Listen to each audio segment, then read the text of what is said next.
กองประชุมริเริ่มโครงการหมักเกี้ยงน้ำบากและยาซามการขยายและการเชื่อมโยงตลาดของโครงการปรับปรุงผลผลิตและคุณภาพหมักเกี้ยงน้ำบาก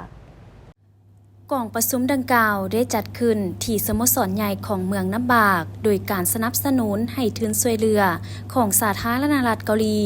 โดยผ่านศูนย์โคเปียประจำลาวเป็นเกียรติเข้าร่วมของทานสุริวงศ์ไสยวงศ์รองหัวหน้าสถาบันคนคั่วกสิกรรมป่าไม้และพัฒนาชนบททานทองไร้กินดาวงศ์รองเจ้าเมืองน้ำบากในบ้านและกลุ่มสาวสวนผู้ประกอบการหมักเกี้ยงเข้าร่วมในพิธีได้รับฟังการรายงานจุดประสงค์ของโครงการในระยะผ่านมา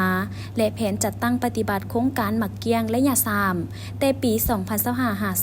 2025-2027 จากนั้นท่านคำลาพันธบูรณ์หัวหน้าศูนย์ขนคั่วกสิกรรมเขตเนินสูงได้รายงานผลสำเร็จและบทเรียนที่ถอดถอนได้จากโครงการหมักเกี้ยงระยะ1และระยะ2แผนสืบต่อสภาพรวมของกลุ่มสาวส่วนในเขตเมืองน้ำบากปัญหาสิ่งท้าทายในการบรบาดการรักษาการส่งเสริมเริ่มต้นการปลูกจนได้รับผลผลิตเข้าสู่ตลาดการนำเสนอการจัดตั้งปฏิบัติโครงการเสริมสร้างความสามารถในการผลิตเส้นใหม่